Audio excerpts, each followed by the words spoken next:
For more than a decade since the time of former President Fidel V. Ramos, the Philippines failed to pass a national ID law due to strong opposition brought about by data privacy concerns.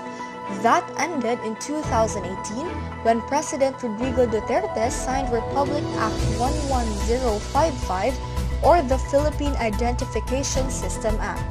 Almost 2 years from its enactment into law and the approval of its implementing rules and regulations, there seems to be no significant headway on its implementation. In this episode, we'll take a look into the status of the rolling out of the National ID program and the issues that surround it.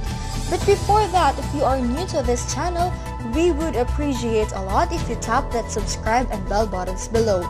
Your subscription will inspire us to create more quality content that matches your interest. Sabi ko dapat nilagay mo lang sa sabi kasi basura lang naman, para lang naman ginagamit namin eh. Oo nga, so ngayon hindi kayo nabigyan. People who claim they didn't receive any assistance from the government's social amelioration program is a common news story every day. Some complained of not having been included in the list as a reason why they received nothing. Ako po ay taga-barangay Bulacnin, Lipa City, na si Merna Pitalsana ay napuntahan po at in-interview dito ng DHWD na ang kasama po ay ang anak niya si Dindo. Nagkataon po na ang nag-interview ay yung ng mga kabataan. Siya pong nagpaperma sa akin. Bakit po gayon na nangyari? Hindi po ako napasama sa binigyan ng papel na sab na amelioration. Lahat po dito kasama. The Department of Social Welfare and Development, which is tasked to implement the SAP, was quick to respond that they are encountering some problems in locating the beneficiaries, a problem that would have not occurred if the National ID program implemented on time. But where are we in the implementation of RA 11055? News had it in the past weeks that NEDA Secretary Ernesto Pernia resigned from his post due to simmering tensions in the palace over fundamental lapses in leadership and policy making. That was a lie.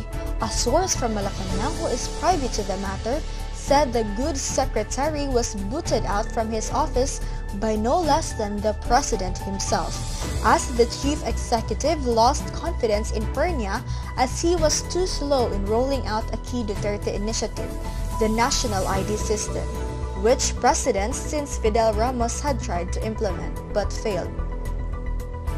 According to the source, Duterte's attention had been drawn to the serious delay in the National ID system implementation, when some of those whom the Department of Social Welfare Development, or DSWD, had determined as the first priority for the distribution of the government's cash relief could not be located.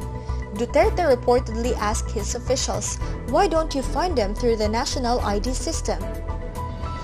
When it was explained that the system was still in the pilot stage, he blew his top, and when he told that it was Pernia who was responsible for it, nodded his head and was silent for a few seconds. The source said that the president ordered the dismissal of Pernia through Executive Secretary Salvador Medialdea, who later requested the NEDA secretary to submit his resignation letter.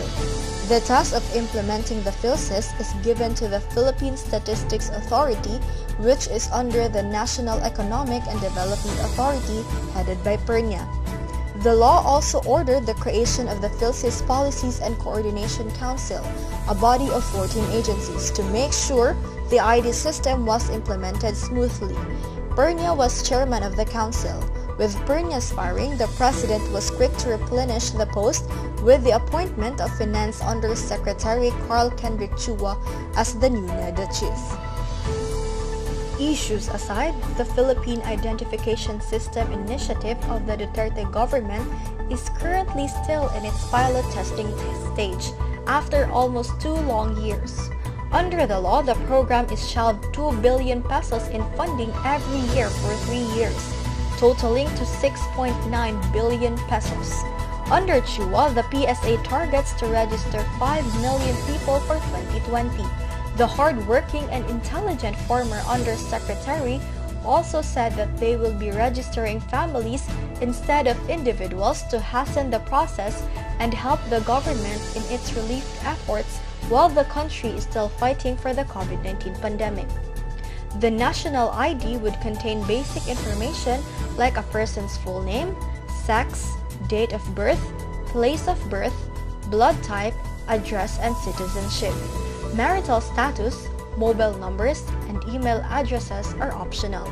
Biometric information will also be recorded, including a front-facing photograph, full set of fingerprints, and iris scan. Other identifiable features may be collected if necessary. According to Republic Act No. 11055, the system aims to eliminate the need to present other forms of identification when transacting with the government and private sector. The ID system program aims to register all Filipinos by mid-2020, but that seems far from achieving, although we at Road to Progress have a high hopes that it will be hastened with Secretary Chua heading the NEDA. The Bangko Sentral ng Pilipinas is tasked to produce the IDs. We hope we gave you enough information regarding the topic. If you have questions and suggestions, please drop a comment below and we will try to answer and address each the best we can. Also, if you like this video, please hit that like button below. We would appreciate a lot.